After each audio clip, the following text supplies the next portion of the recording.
Dr. Hannah Kim pushed her dark hair behind her ear and leaned closer to the microscope. The small laboratory on the research station felt cramped after 3 months in space, but she loved her work too much to care. Outside the thick windows, the planet Kepler 442b spun slowly below them, its green and blue surface looking almost like Earth. She had been studying alien DNA for 2 years now. Every sample told a story about how life grew and changed across the galaxy, but today was different. Today, something was very wrong. "This cannot be right," she whispered to herself in Korean, then switched back to English. The computer screen showed the results again. She ran the test 3 more times. Each time, the answer was the same.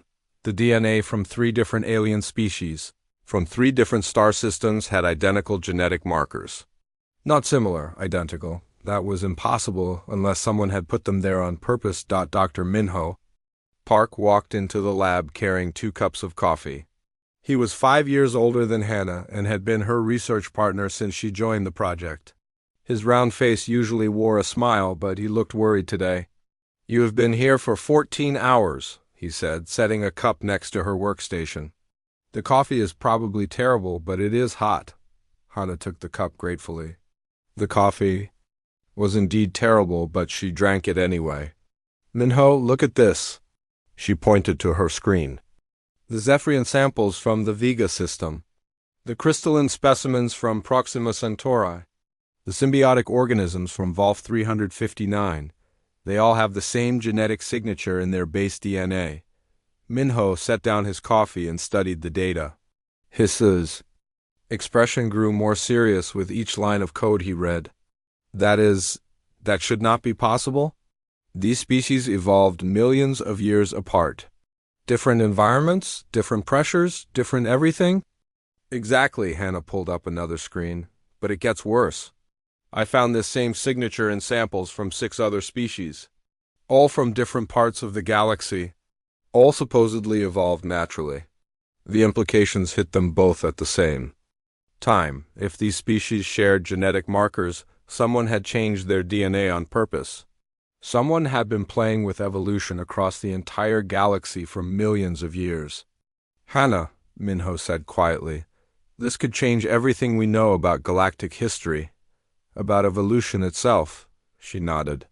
"Someone has been manipulating life across the stars, creating species, guiding their development, controlling their evolution.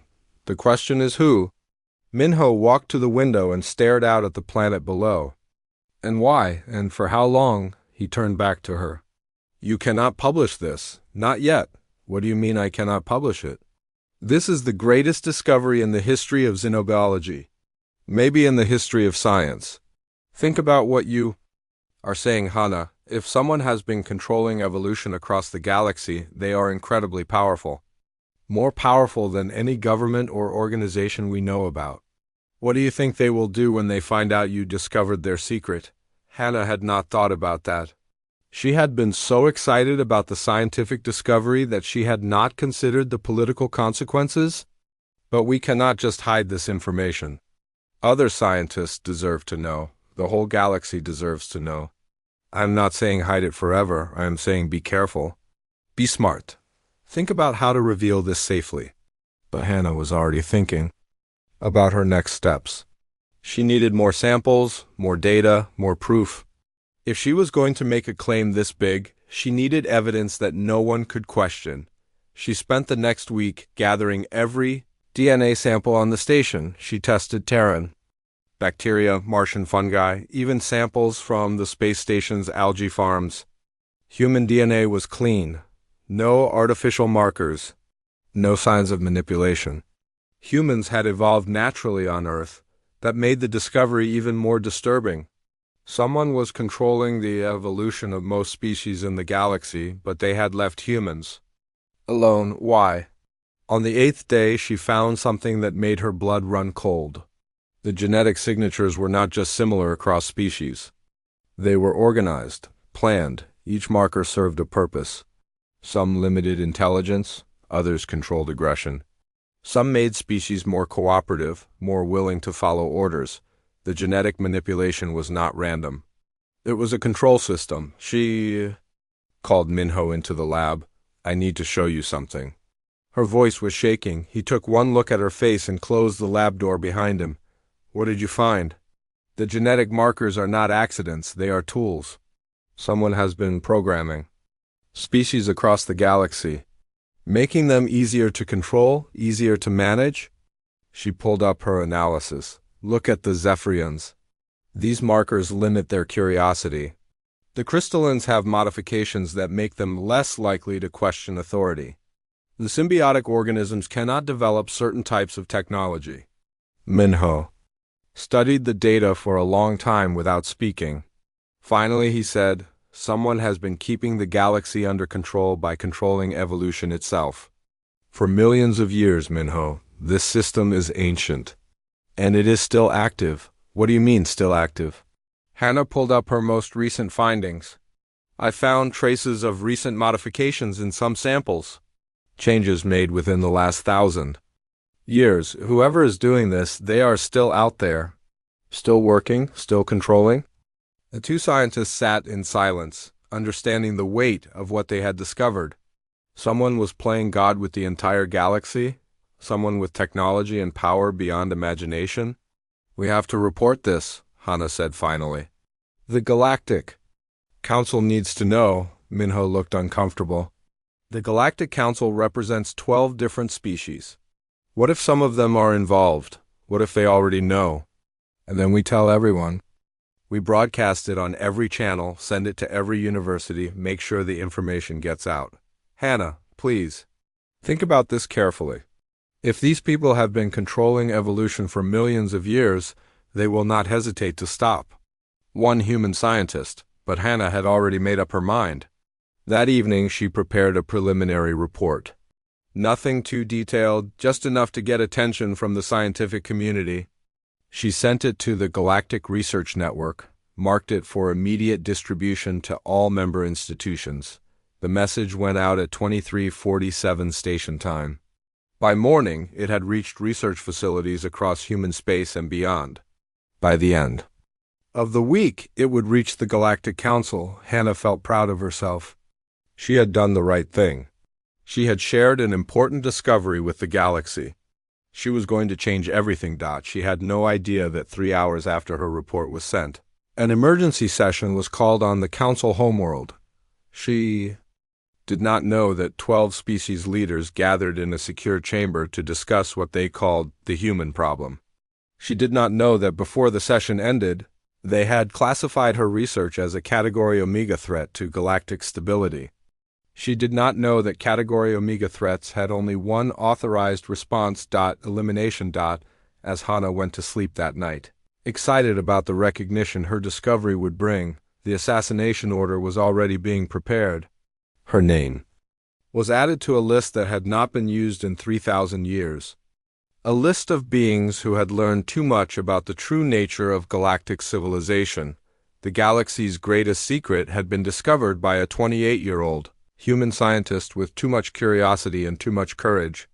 Now the powers that controlled the stars had to decide what to do about her. They chose the same solution they had always chosen. The same solution that had kept their secret safe for millions of years. They chose death.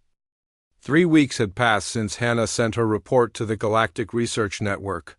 She had received dozens of messages from scientists across human space, all excited about her discovery. Some asked for more data. Others wanted to collaborate. A few university professors invited her to speak at conferences, but there was still no response from the Galactic Council. No acknowledgement from the major alien research institutions. The silence felt strange, but Hannah tried not to worry about it. Maybe they needed more time to verify her findings. She walked into the station's small cafeteria at her usual time, 7:30 in the morning. The official gravity made her steps feel normal, but she still missed the feeling of real ground under her feet. Space stations were marvels of engineering, but they were not home. Her research assistant, Kylo, was already there with her morning coffee. He was a Catherian, one of the few alien species that worked closely with humans. His blue skin had a metallic shine, and his large black eyes reflected light like mirrors. Cytherians were known for their incredible memory and attention to detail, which made them excellent research assistants. "Good morning, Dr. Kim," Kylo said in his careful English. His voice had a musical quality that all Cytherians shared. "I prepared your coffee the way you like it. 2 sugars, no milk. Thank you, Kylo." Hannah took the cup gratefully. She had been working late again, trying to gather more evidence for her follow-up report. The coffee smelled perfect. She took a large sip and immediately knew something was wrong. The coffee tasted bitter, but not in the normal way. There was a metallic taste underneath, something that made her tongue feel numb. "Kylo," she started to say, but her voice came out slurred. The cup slipped from her hands and shattered on the floor. Her vision began to blur. "Poison." The word formed in her mind as her knees buckled. She tried to reach for her emergency communicator, but her arms would not obey her commands. Her nervous system was shutting down. Kylo stood up slowly, his friendly expression gone. In its place was something cold and professional. "I am sorry, Dr. Kim. You discovered something you should not have discovered." Hannah tried to speak, but only a choking sound came out. She collapsed to the floor, her body convulsing as the neurotoxin spread through her system. Her mind stayed clear enough to understand what was happening. Her research assistant was an assassin. "The toxin should have killed you in 30 seconds, Kylo said, checking a small device on his wrist. "Humans are more resistant than we calculated. Interesting." He reached into his jacket and pulled out a small injector. "This second dose will finish the job. Again, I'm sorry. You seem like a good person." Hannah watched helplessly as he approached. Her body was paralyzed, but her human metabolism was fighting the poison harder than expected. She could feel sensation returning to her fingers, though she was still too weak to move. The cafeteria door burst open. Security Chief Jaewon Lee rushed in, his hand already on his weapon. He was a former military man, built like a soldier and trained to notice when things were wrong. "Step away from her," Jaewon ordered, drawing his plasma pistol. Kylo moved faster than any human could. His arm snapped up, and a dart flew from his sleeve toward Jaewon's neck. But the security chief had been in combat before. He ducked and rolled, the dart passing over his head. "Cytherian assassin," Jaewon muttered, recognizing the enhanced speed and hidden weapons. He fired twice. The first shot missed as Kylo dove behind a table. The second shot hit the alien in the shoulder, spinning him around. Kylo pulled out a strange weapon that looked like a crystal rod. Energy crackled along its length. "You cannot stop what is coming, human. She learned too much." "What did she learn?" Jaewon demanded, keeping his weapon trained on the assassin. "The truth about your place in the galaxy. The truth about who really controls evolution. She must die before she shares more."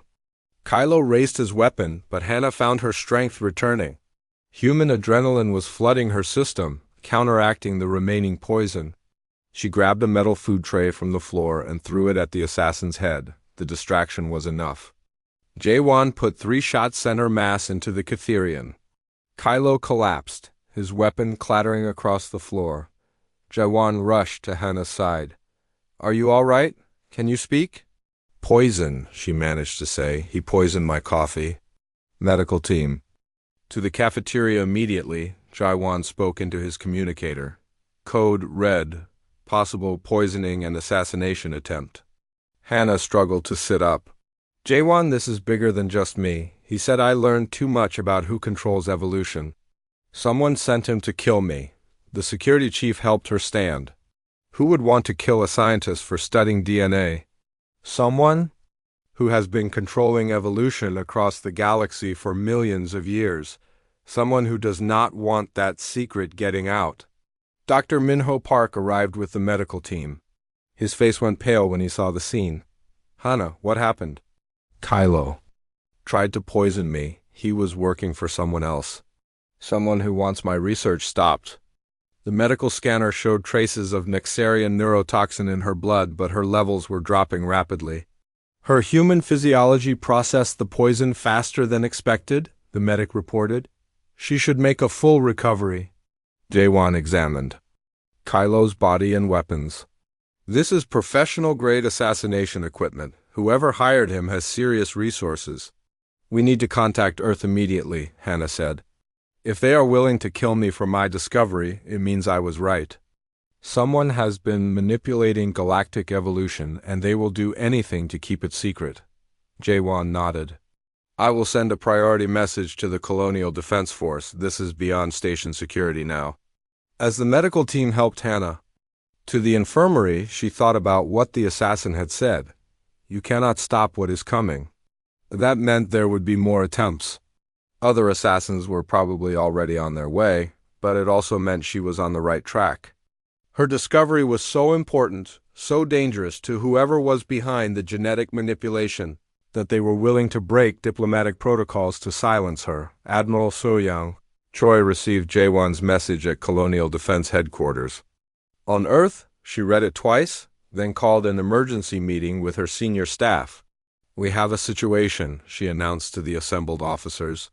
One of our scientists has discovered evidence of galaxy-wide genetic manipulation. Someone just tried to assassinate her to keep it quiet. Colonel Tae-young-bae, head of Special Operations, leaned forward. What kind of genetic manipulation? The kind that suggests someone has been controlling the evolution of most alien species for millions of years. The kind that threatens the foundation of everything we think we know about galactic civilization. And they are willing to kill to protect this secret, added Commander Haijin Nam from Intelligence. Admiral Choi stood up. Dr. Hannah Kim is being evacuated to Earth immediately. Maximum security. But before she leaves that station, I want copies of all her research hidden in secure locations across human space. You think there will be more attempts? Colonel Bay asked. I think we just discovered something that powerful aliens have been hiding for millions of years. If they are willing to kill one human scientist, they will not stop with just one attempt. She turned to the intelligence officer. Commander Nam, I want full background checks on everyone who has had contact with Dr. Kim.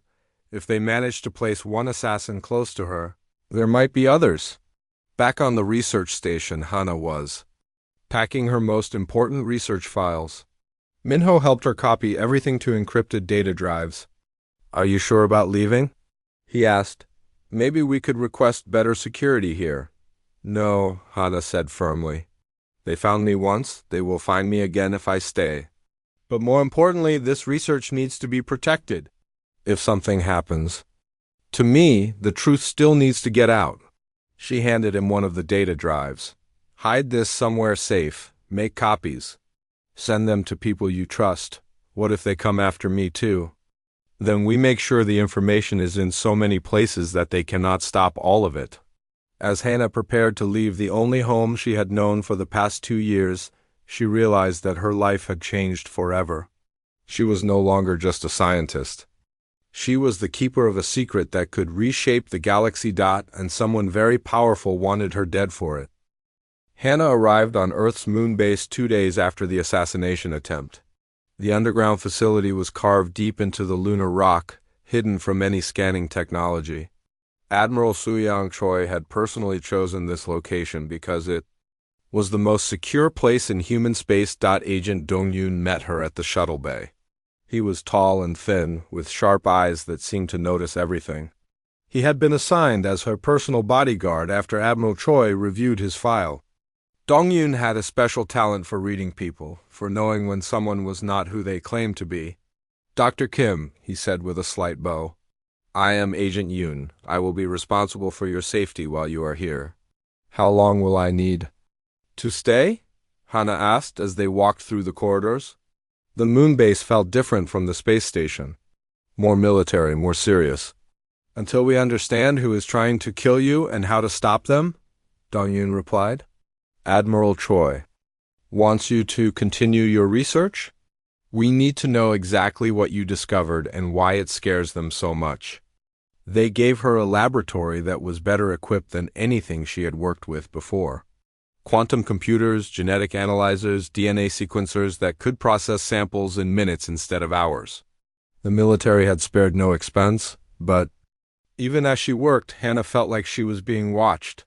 Not by her human protectors, but by unseen enemies who might strike at any moment. She was right to be worried. On her third night at the moon base, the Nexari came for her. The Nexari were known across the galaxy as shadow dancers.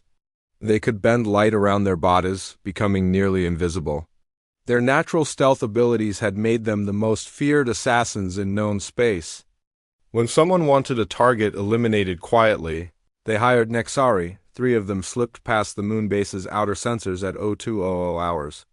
They moved like liquid darkness through the facility's ventilation system, their bodies adapting to the narrow spaces. But they made one crucial mistake. They assumed human night vision technology was primitive. Security Chief Jaewon Lee, who had transferred to the moon base to continue protecting Hana, was monitoring the thermal imaging system when he noticed something strange. Small heat signatures were moving through the air ducts, signatures that shifted and changed in ways that suggested active camouflage. "All units, we have possible infiltration," he spoke quietly into his communicator. "Sector 7, ventilation. System, could be Nexari shadow dancers." Dong-Yoon was already moving toward Hannah's quarters. He had been sleeping in the room next to hers, ready to respond to any threat. "Dr. Kim," he whispered, shaking her awake. "We need to move now." Hannah sat up immediately. She had learned to sleep lightly since the first assassination attempt. "What is it?" "Possible Nexari. We are going to the safe room." They moved quickly through the dark corridors. Behind them, Hannah could hear the sounds of combat beginning. Human security forces were engaging the shadow dancers with weapons designed to counter stealth technology. The first Nexari dropped from a ceiling vent directly in front of them. Its camouflage flickered as it landed, revealing a tall, spider-like creature with too many joints in its arms and legs. Its face was hidden behind a mask that looked like twisted metal. Dong-Yoon fired immediately, his weapon loaded with scatter rounds that covered a wide area. The Nexari's stealth could not protect it from shots that filled the entire corridor. It collapsed with a sound like breaking glass. The second assassin came from behind, dropping silently from another vent. But Dong-Yoon had been expecting that. He spun around and fired without looking, trusting his training and instincts. The Nexari died before it could strike. "How did you know?" Hannah asked as they reached the safe room. "Nexari always work in threes," Dong-Yoon explained, sealing the armored door behind them. 2 to attack, 1 to escape and report failure. Standard protocol. The safe room was a fortress within a fortress. Thick walls, independent life support, and enough supplies to last for weeks. They waited there while the security teams hunted. For the third Nexari, they found it 6 hours later, already dead. It had activated a suicide device when it realized the mission had failed, but not before it had sent a quantum encrypted message back to its employers. Admiral Choi arrived at the moon base the next morning. Her expression was grim as she met with her security team. 3 separate alien civilizations have now attempted to assassinate Dr. Kim, she said. First the Catherians, now the Nexari. This is not a coincidence. Who do you think will come next? Jaewon asked. That is what worries me, the Admiral replied. Each attempt has been more sophisticated than the last. They are escalating. She was right to be worried. Even as they spoke, the Morphean infiltration had already begun. Morpheans were shapeshifters, able to copy the appearance and basic mannerisms of any humanoid species. They had been replacing key personnel in Earth's government for the past week, studying their targets and learning to mimic them perfectly. The plan was elegant in its simplicity. They would replace people close to Hannah, people she trusted, and strike when she least expected it. But the Morpheans made the same mistake as the Nexari. They underestimated human capabilities. Director Haijin Nam from Earth's Counterintelligence Division had been tracking unusual patterns in government communications. Small changes in word choice, slight differences in behavioral patterns, tiny inconsistencies that most people would miss, but Haijin had spent 15 years studying human psychology. She knew that everyone had unique verbal and emotional signatures that were nearly impossible to fake perfectly. When Deputy Secretary Sang-Hun Park used a formal greeting with his wife instead of his usual casual "Hey beautiful," Hae-jin noticed. When Communications Director Yen-Soo Kim ordered coffee black instead of her usual complicated drink with 3 types of sweetener, Hae-jin noticed when 7 high-level officials showed subtle changes in their behavior patterns within the same week. Hae-jin knew something was very wrong. "Admiral," she reported to Choi over a secure channel, "I believe we have been infiltrated by shapeshifters. Multiple replacements in key positions." "How many?" the Admiral asked. "At least 7 that I have identified, possibly more." "Can you prove it? Give me 12 hours. Hae-jin's plan was simple but effective. She called each suspected individual to separate meetings, then asked them personal questions that only the real person would know. Not obvious things like birthdays or family names, but emotional memories, private jokes, embarrassing moments that people shared only with close friends. The Morpheans had studied their targets' public records and professional behavior, but they had not been able to access their private emotional experiences. One by one, they failed the tests. The fake deputy secretary could not remember the pet name his daughter had called him when she was 5. The false communications director did not know the story behind a scar on her brother's hand. By the end of the day, counterintelligence had arrested 7 Morphean infiltrators. Under interrogation, they revealed that the operation had been planned for months. The shapeshifters had been preparing to get close to Hana and strike when her guard was down, but there was more disturbing news. The Morpheans had been hired by the same organization that had sent the Catherians and the Nexari. Someone with incredible resources was coordinating these attacks. Even worse, they had been planning something called Phase 4. "What is Phase 4? Hae-jin demanded during the interrogation. The captured Morphean smiled with its stolen face. "Phase 4 is when the Void Collective arrives. You stopped us? You stopped the Nexari, but you cannot stop them. They do not exist in your reality until they choose to." The interrogation room fell silent. Everyone had heard of the Void Collective, but most people thought they were legends. Beings that existed in quantum space, able to phase in and out of normal reality at will. If the Void Collective was real, and if they were coming for Hana, then Earth faced a threat unlike anything they had ever encountered. Admiral Choi received the report with growing concern. 3 different alien species had tried to kill 1 human scientist. Each attempt had been more dangerous than the last. And now something even worse was coming. How do you fight an enemy that can exist outside of reality? She asked her staff. Colonel Taeyong-bae, head of special operations, studied the files on the Void Collective. According to these reports, they need to lock onto a specific target's neural pattern to phase into our reality. Maybe we can disrupt that somehow. Or maybe, Hae-jin suggested, we need to ask ourselves why all these different species are working together to kill Dr. Kim. What could be so important that it unites traditional enemies? The answer was becoming clear. Hana had not just discovered genetic manipulation. She had discovered the secret that held the entire galactic power structure together. And someone was willing to use any means necessary to keep that secret safe. President Ki Woo-sung stood at the head of the table in Earth's most secure conference room. Around him sat the planet's highest military and intelligence leaders. The emergency meeting had been called after the Morphean infiltration was discovered. "Let me make sure I understand this correctly," the president said, his voice calm but his eyes showing deep concern. 3 different alien civilizations have attempted to assassinate one of our scientists. They have poisoned her, sent invisible assassins, and replaced our own government officials with shapeshifters. Admiral Soo-yang Choi nodded. "That is correct, Mr. President, and according to our intelligence, something called the Void Collective is preparing a 4th attempt. All because Dr. Kim discovered that someone has been manipulating evolution across the galaxy? Yes, sir.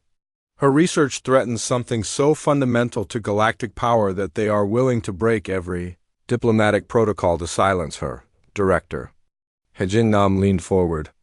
"Mr. President, we are not just dealing with individual alien species acting alone. This is coordinated, Someone is giving orders to multiple civilizations. Someone with authority over races that have been enemies for centuries. General Taeyong Bei, head of Earth's Special Operations Command, had been quiet during most of the briefing. Now he spoke up. "Mr. President, we have a choice to make. We can keep playing defense, protecting Dr. Kim and hoping they eventually give up, or we can send a message." "What kind of message?" President Song asked. "The kind that shows them what happens when they threaten humanity." The room fell silent. Everyone understood what the general was suggesting. For 50 years, humans had been the newcomers in galactic politics. They had tried to be diplomatic, to follow alien rules and customs. But now those same aliens were trying to murder a human scientist for discovering an inconvenient truth. "General," the president said carefully, "what exactly are you proposing?" "Operation Return Fire, sir." "They want to play by assassination rules?" "Let us show them how humans survived on a death world for millions of years." Admiral Choi looked concerned. "General, we are talking about declaring war on multiple alien civilizations simultaneously?" "No, Admiral, I am talking about teaching them respect. We do not target their leaders, we target their pride." General Bei activated a holographic display showing star charts across 17 different systems. "The Nexari have secret facilities they think are impossible to penetrate. The Morphians have intelligence networks they believe are undetectable. The Catherians have quantum communication systems they consider unhackable. And we prove them wrong, all of them at the same time." President Song studied the display. Each marked location represented months of intelligence gathering, careful planning, and enormous risk. "How many people would we need for an operation this size?" "Fewer than you might think, sir. Humans have advantages these aliens do not expect. We adapt faster, think more creatively, and we are meaner when we are angry." Colonel Jian Shin, who had been reviewing operational files, looked up. "Mr. President, I have been studying these alien security systems. They are designed to stop. They're traditional enemies, not humans. Their weaknesses are different from what they are used to defending against." "Explain." "The Nexari rely on stealth and misdirection. But their facilities are vulnerable to direct assault by people who do not care about being subtle. The Morphians depend on infiltration and replacement. But they cannot duplicate human emotional responses under stress. The Catherians use quantum encryption that is unbreakable by conventional methods. But they never considered what happens when someone just cuts the physical cables." President Song walked to the window overlooking the city below. Millions of humans went about their daily lives, unaware that alien assassins were trying to kill one of their brightest scientists. "If we do this," he said finally, "there will be consequences. The galactic community will not ignore such actions." "Mr. President," Director Nam said quietly, "the galactic community is already trying to murder our people. What worse consequences could there be?" The president made his decision. "General Bei, you have authorization for Operation Return Fire, but I want this done surgically. No unnecessary casualties. We are sending a message, not starting a genocide." "Understood, sir." 3 days later, Operation Return Fire began simultaneously across 17 star systems. Colonel Jian Shin led the assault on the primary Nexari Shadow facility in the Arcturus system. The facility was built inside an asteroid, hidden from all conventional sensors and protected by the most advanced stealth technology in the galaxy. The Nexari had never considered that someone might just ram a heavily armed ship directly into their front door. Jian's team used an old human cargo vessel. Reinforced with military armor and loaded with breaching equipment, they did not try to sneak past the facility's defenses. They ignored the stealth fields entirely and crashed straight through the asteroid's outer shell. "Surprise," Jian said over the comm as her team poured into the facility wearing powered armor that the Nexari had never encountered before. The shadow dancers were experts at fighting in darkness and confusion. But they had no experience with humans who brought their own light sources, thermal imaging, and motion detectors. Within 2 hours, the facility was under human control, But Jian did not steal intelligence or destroy equipment. Instead, she left something behind. Spray painted on the facility's main wall, in letters 3 meters tall, was a message in both English and Nexari script. You tried to kill our scientist. We could have killed your leaders. Do better. Similar scenes played out across the galaxy. In the Vega system, human special forces infiltrated 3 separate Morphean intelligence centers. They did not hurt anyone or steal secrets.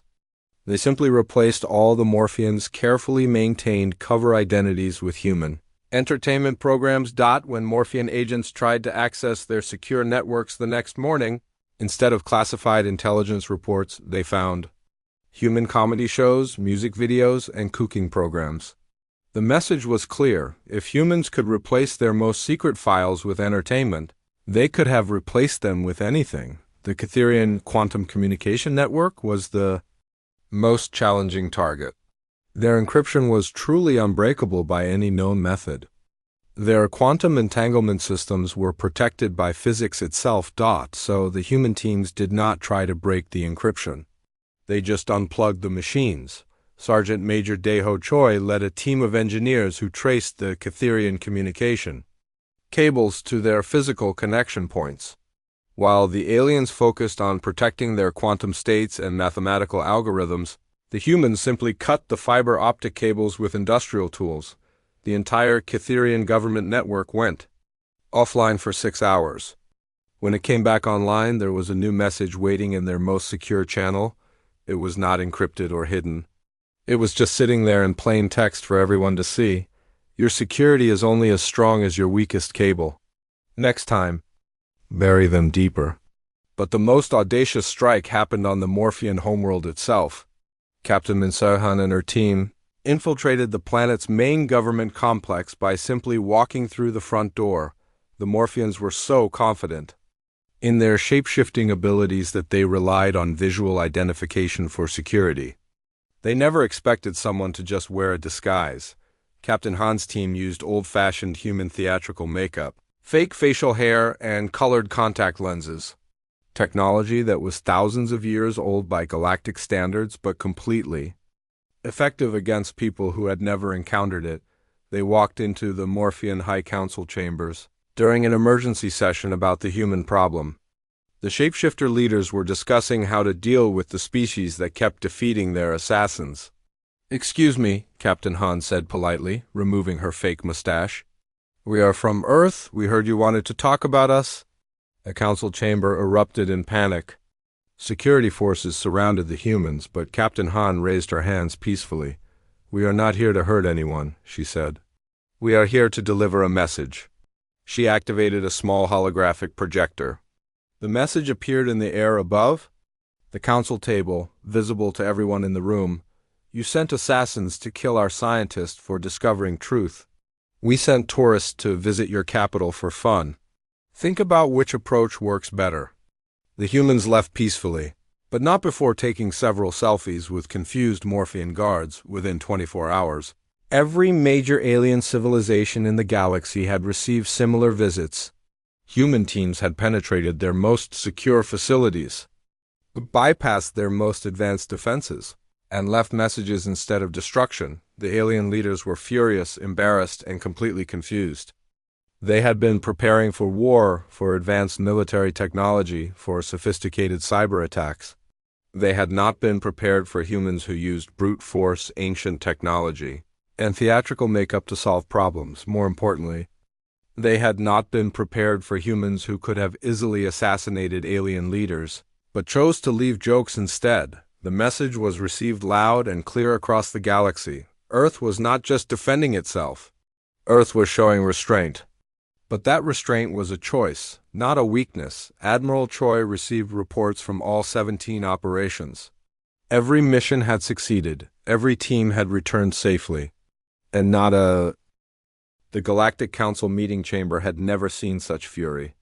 12 different alien species, enemies for millennia, now united in their humiliation and rage. The holographic displays showed footage from Operation Return Fire playing on repeat. Human soldiers walking through their most secure facilities. Human messages mocking their greatest achievements. Human restraint that felt more insulting than any attack. The Veilthran hegemon slammed, his four-armed fist on the crystalline table. They made us look like fools, children with toys. Our most advanced security systems were bypassed by primitives with cutting tools and face paint. The Zephyrian representative, her crystalline body glowing with anger, projected her thoughts directly into the chamber. They could have killed our leaders, instead they left jokes. This is psychological warfare beyond anything we have encountered. The human problem has escalated beyond acceptable parameters, announced the collective. Speaker for the hive minds. They demonstrate capabilities we did not predict. They show mercy we do not understand. This makes them more dangerous, not less. The Morphean delegate, still embarrassed about the theatrical makeup incident, shifted nervously. Perhaps we should reconsider. They have shown they can reach us anywhere. Maybe we should leave their scientists alone. No, the voice came from the shadows at the far end of the chamber. A figure stepped forward, ancient beyond measure, its species forgotten by most of the galaxy. The human female's discovery threatens everything we have built. If her research spreads, our control ends. The billions of years of careful work destroyed by one curious mind. Then what do you suggest? The hegemon asked. We use the silence. A chill fell over the chamber. Even species that had never shown fear suddenly grew quiet. The silence was legend. A name whispered in the darkest corners of space. An assassin that had never failed, whose true nature was unknown even to those who employed it. The silence has not been awakened for 3,000 years, the Catherian representative said carefully. The cost is irrelevant. The human must die before she uncovers more, before others start asking the same questions. The vote was unanimous. 12 species that had fought countless wars now agreed on one thing. Dr. Hana Kim had to die, no matter the price. Meanwhile, on Earth's moonbase, Hannah continued her research with new urgency. The alien response to Operation Return Fire had convinced her that she was onto something even bigger than genetic manipulation. Dr. Seung-Won Oh, Earth's leading quantum archaeologist, had joined her team. He was a quiet man with gray hair and patient eyes who specialized in studying ancient alien technologies. When Admiral Choi told him about Hannah's discovery, he immediately requested transfer to the moonbase. Show me what you found, he said, settling into the laboratory that had become Hannah's second home. Hannah pulled up her research files. Months of work spread across multiple screens. The genetic markers are not random, they are tools. Each one serves a specific purpose in controlling behavior, intelligence, and development. Seung-Won studied the data carefully. This level of genetic engineering requires incredible precision. And you say it appears across multiple species? Not just multiple species.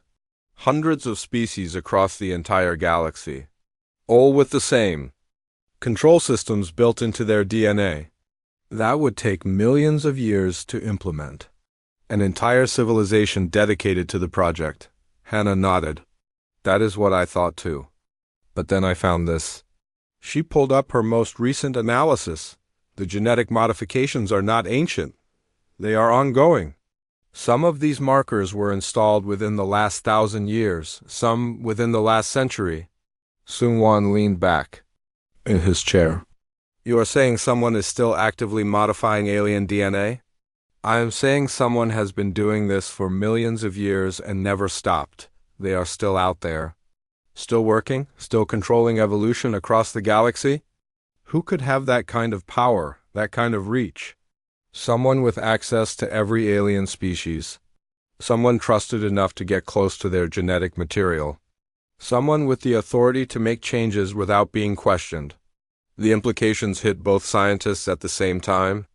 There was only one organization in the galaxy with that kind of access and authority.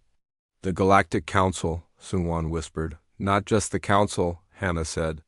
The Council is just the face of it. Someone behind the Council. Someone who has been manipulating galactic civilization from the very beginning. She pulled up another file. Look at this. The genetic modifications follow patterns. Species that become too advanced get intelligence-limiting markers. Species that become too aggressive get cooperation enhancers. Species that develop dangerous technologies get curiosity suppressors, a system of control, Seungwon said. Keep everyone at just the right level of development. Advanced enough to be useful, not advanced enough to be threatening. And humans? Hannah had been dreading this question. She pulled up the analysis of human DNA samples. We are clean. No artificial markers, no control systems. We evolved naturally on Earth, completely outside their influence. Why? Why leave humans alone? I do not think they left us alone by choice. I think they never knew we existed until we reached the stars on our own. By then, it was too late to modify us without us noticing. Intelligence Officer Ji-hoon Kwon arrived at the lab with urgent news. His face was grim as he activated the security shields and swept the room for listening devices. Dr. Kim, we have intercepted communications from the Galactic Council. They have activated something called the Silence. Hannah felt cold fear wash over her. What is the Silence? We do not know exactly. Our alien intelligence contacts are terrified to even discuss it. All we know is that it is an assassin that has never failed a contract, and it is coming for you. Seungwon stood up. There is something else, something worse. He activated his own security protocols and pulled up classified files. I have been researching ancient galactic history, looking for clues about who might be behind the genetic manipulation. What did you find? Earth was scheduled for what they call evolutionary adjustment in 50 years. Population reduction, genetic modification, technological suppression. The standard treatment for species that develop too quickly. The room fell silent. Hannah stared at the file, understanding what it meant. They were planning to modify humanity. Turn us into another controlled species. Your discovery moved up their timeline. They cannot wait 50 years anymore. They have to deal with the human problem now, before we spread the truth to other species. Ji-hoon checked his communicator. There is more. We have detected unusual quantum signatures throughout human space. Something is moving through systems that do not follow normal physics. It could be the Silence approaching. How do we fight something we know nothing about? Hannah asked. We learn, Seungwon said, and we prepare. If the Silence is coming, it will have to get through human ingenuity first. But even as they spoke, the Silence was already closer than they knew. In the space between realities, in the quantum foam that separated dimensions, something ancient and deadly was following the trail of Hannah's neural patterns. It had killed species that ruled galaxies. It had eliminated civilizations that thought themselves untouchable. It had served the hidden masters of galactic evolution for eons, keeping their secrets safe, but it had never encountered humans before. It had never faced a species that evolved on a death world, that survived by being unpredictable, that thrived on chaos and change. For the first time in 3,000 years, the Silence was about to learn what failure felt like. The final confrontation was coming, and neither side knew what to expect from the other. The Silence arrived on Earth using technology that should not have been possible. Its ship existed in folded space-time, invisible to all sensors, undetectable by any known method. It moved through dimensions that humans had only theoretical knowledge of, traveling between realities like stepping through doorways. For 3 days, Earth's most advanced detection systems found nothing. No energy signatures, no mass readings, no quantum disturbances. As far as human technology could tell, the moon base was completely safe. The Silence studied its target from the space between spaces, Dr. Hannah. Kim was unlike any prey it had hunted before. Her neural patterns were chaotic, unpredictable, changing constantly in ways that made quantum targeting difficult. Human minds, it discovered, were fundamentally different from other species. Most alien species thought in structured patterns. Their mental processes followed logical paths that could be predicted and tracked. But humans thought in spirals, jumping between ideas, making connections that seemed random but somehow led to brilliant discoveries. This chaos made Hannah harder to lock onto. The silence had to get closer than usual, had to enter normal reality to complete its mission. It chose its moment carefully. Late in Earth's night cycle, when most of the base was sleeping, the silence phased into reality inside the moon base's most secure section, materializing in the corridor outside Hannah's quarters. But it was not alone. Staff Sergeant Yoonji Lim had been assigned to night duty outside Hannah's room. She was young, only 25, but she had grown up on a frontier colony where staying alert meant staying alive. She had learned to trust her instincts about danger. Yoonji was reading a book on her tablet when her pet cat, Nabi, started acting strange. The small orange cat had been allowed on the moon base because animals sometimes sensed things that human technology missed.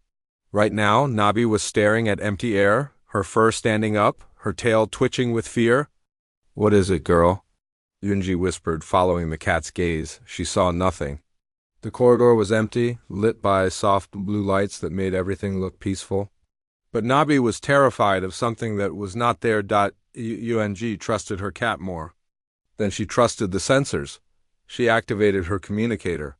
"Control, this is Lim. I think we have a problem in Sector 7. "What kind of problem, Sergeant?" "The kind I cannot see." She drew her weapon, a scattergun loaded with wide dispersal rounds designed for close combat in narrow spaces. If something invisible was in the corridor, these rounds would hit it no matter where it was hiding. The silence was surprised.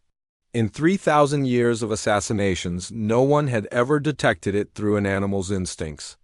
The creature was reacting to quantum fluctuations that even advanced sensors could not measure. It moved forward, intending to eliminate the guard quickly and silently.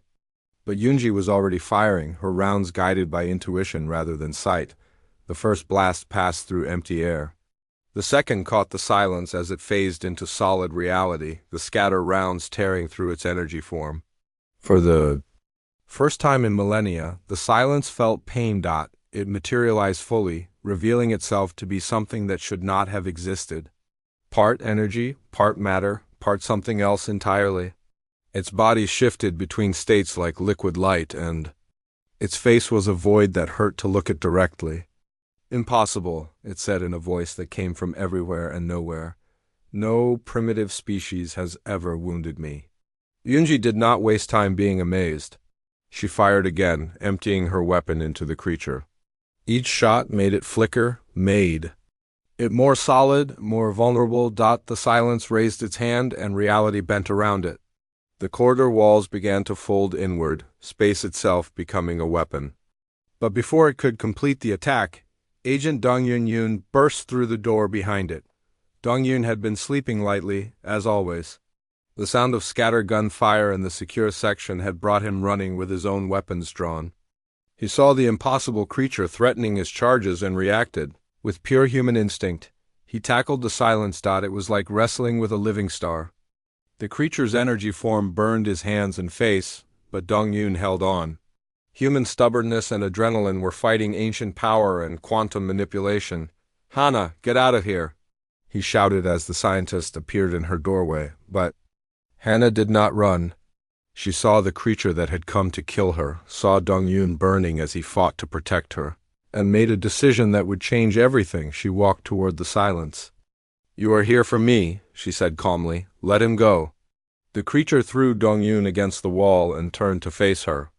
This close, she could see what it really was. Not just an assassin. Not just an alien, something much older and much sadder. "You are not what I expected," the silence said. "I have killed gods and emperors. I have eliminated entire bloodlines, but you are just a scientist asking questions."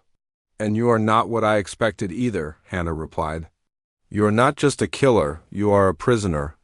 The creature paused. In 3,000 years, no one had seen past its terrible reputation to understand what it really was. "How did you know?" it asked. "The quantum signatures. The way you exist between realities, you are not controlling that power. Something else is controlling you." Hannah stepped closer, ignoring the warnings from Yoonji and Dong Yun. "You were not born to be an assassin, you were made into one. Someone took your species and turned you into a weapon." The silence looked at this human female who should have been cowering in terror, but instead was offering compassion to her would-be killer. My people were eliminated 5 million years ago? All except me. I was converted, bound to serve those who destroyed my race. The same ones who have been manipulating evolution across the galaxy? Yes, the hidden masters. The ones your species calls the Galactic Council, but they are much older than that. They have controlled the development of life for billions of years. Security teams were arriving, surrounding them with weapons drawn. But the silence no longer seemed interested in fighting. I have served them for so long, it continued. Killed so many innocents to protect their secrets, but you discovered the truth they fear most. Not just that they manipulate genetics, but that their control is failing. What do you mean? Species are evolving beyond their programming. The genetic controls are breaking down. New forms of life are emerging that they cannot influence. Your species is just the beginning. The creature's form was becoming more solid, more real. The quantum bonds that held it in servitude were weakening. They made one mistake, the silence said. They programmed me to eliminate threats to their control. But they never considered that someday their control itself might become the threat. It reached out with one hand that was becoming more substantial by the moment. In its palm was a small device that pulsed with strange light. This contains everything I have learned in 5 million years of service. The location of their true base of power, the identities of the hidden masters, the names of other species they have enslaved or destroyed, and most importantly, the genetic keys that can free every controlled species in the galaxy. Hannah took the device carefully. It felt warm, almost alive. Why are you giving this to me? Because you are the first person in 5 million years to see me as something other than a monster. Because your species gives me hope that maybe someday there can be justice for what was done to my people. The quantum bonds holding the silence finally snapped. The creature began to fade, not into invisibility, but into peace. They will come for you with everything they have now, it warned. But you have allies you do not know about. Species that have been hiding, waiting for someone to lead them to freedom. When the time comes, broadcast the truth, broadcast everything. The silence disappeared, but not before speaking one last time. Thank you for seeing what I really was. No one has shown me kindness in 5 million years. Hannah stood in the damaged corridor, holding a device that contained the secrets of galactic civilization. Around her, security teams secured the area and medics treated Dongyun's burns, but all she could think about was the loneliness in the silence's voice. 5 million years of forced servitude, of being hated and feared across the galaxy, all because it had been enslaved by the same powers that now sought to control humanity. Dr. Kim, Yunji said softly, what do we do now? Hannah looked at the device in her hands. It contained enough information to start a galactic war, or to prevent. 1. Now we find out just how many friends humanity really has in this galaxy. President Kiwoo Song stood before the largest gathering of Earth's leadership in human history. Every admiral, every general, every intelligence director, and every colonial governor had been called to this emergency session. The device that the silence had given to Hannah sat on the table before them, its strange light pulsing like a heartbeat. Ladies and gentlemen, the president began, we face a choice that will define humanity's future in the galaxy. We can hide this information and hope they leave us alone. Or we can share it with the universe and change everything. Admiral So Young. Troy activated the holographic display. The data from the silence painted a picture of galactic civilization that was both magnificent and horrifying. The hidden masters have controlled evolution for over 2 billion years. They have eliminated hundreds of species that grew too powerful, modified thousands more to keep them docile, and maintained their authority through fear and manipulation. General Taeyong-bae leaned forward. How many species are we talking about?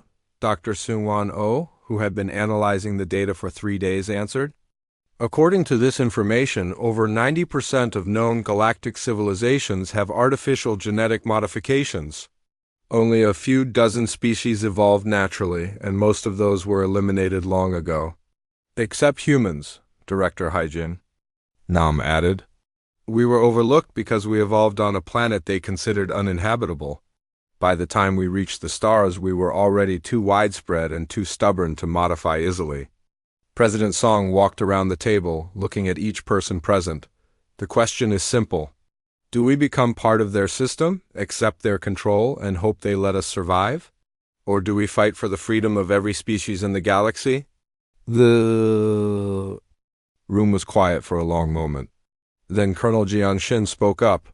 Mr. President, my team has been reviewing the intelligence about hidden species.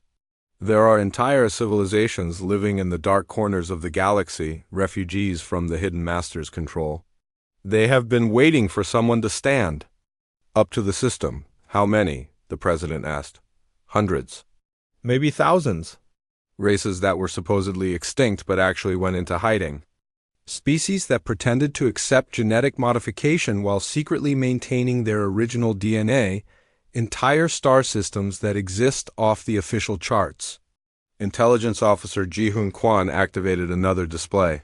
We have also identified the location of the Hidden Master's true seat of power. It is not the Galactic Council chambers.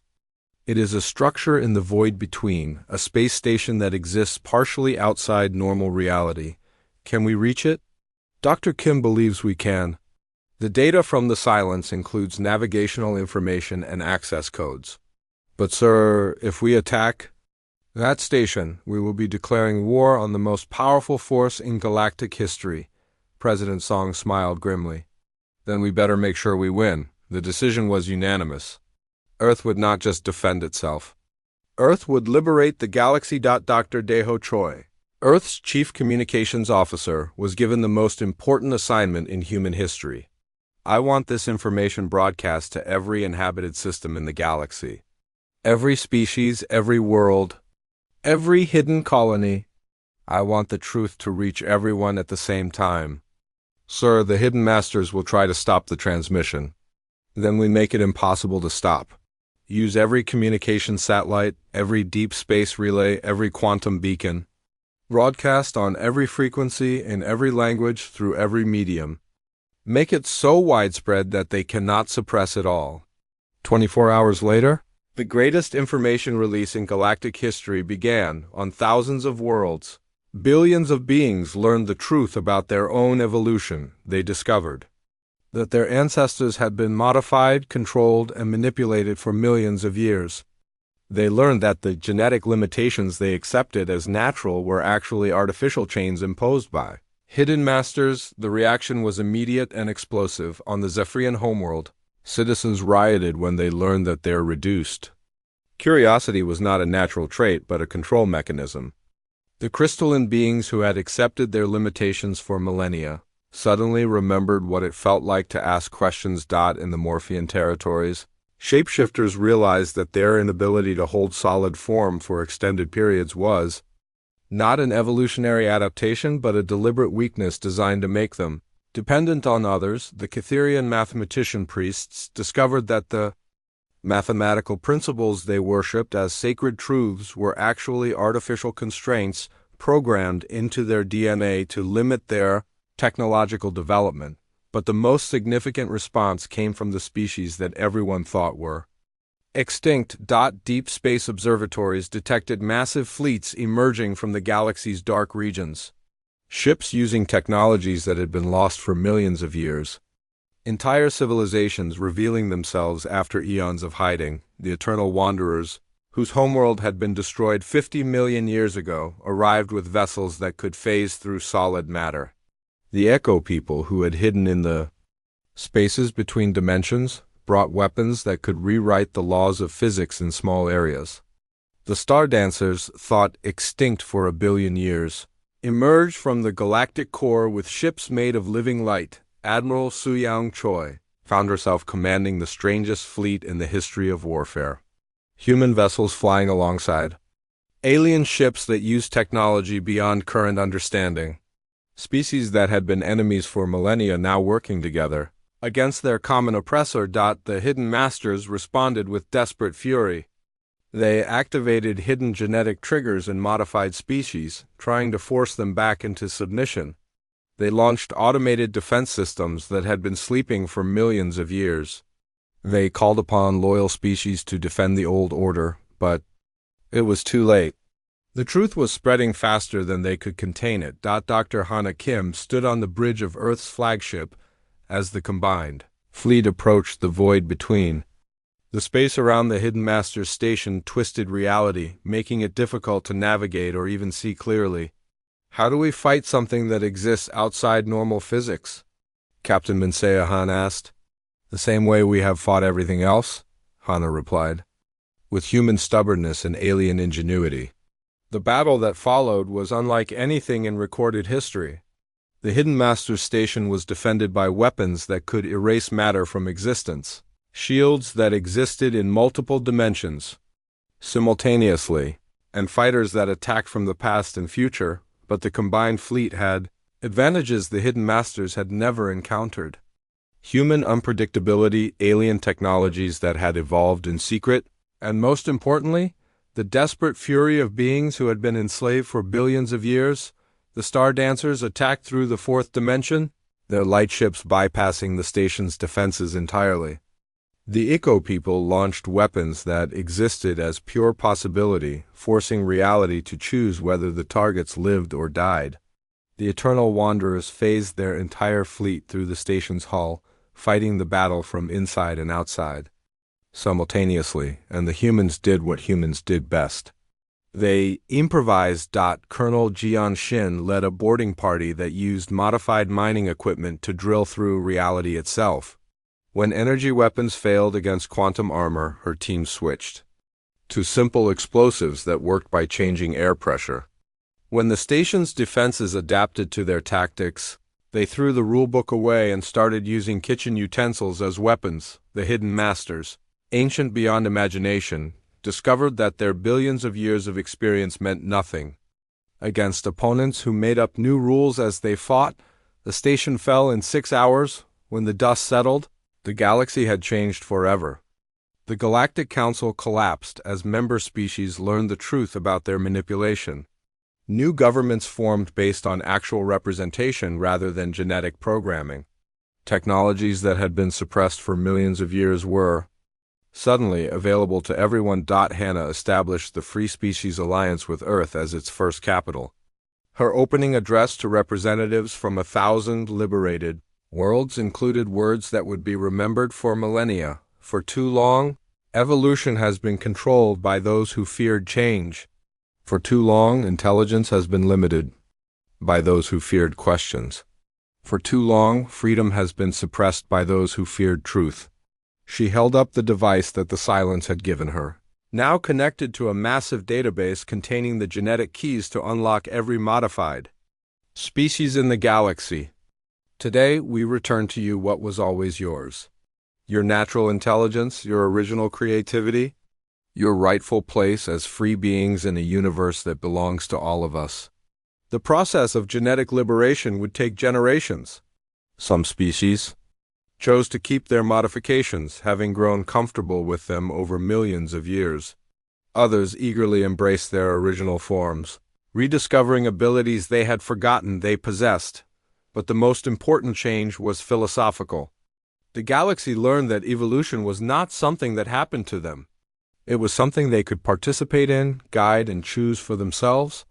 Earth became the center of a new kind of galactic civilization, not one based on control and manipulation, but one based on cooperation and choice. Humans, who had survived on a deathworld by adapting to anything, taught other species that survival was not about accepting limitat.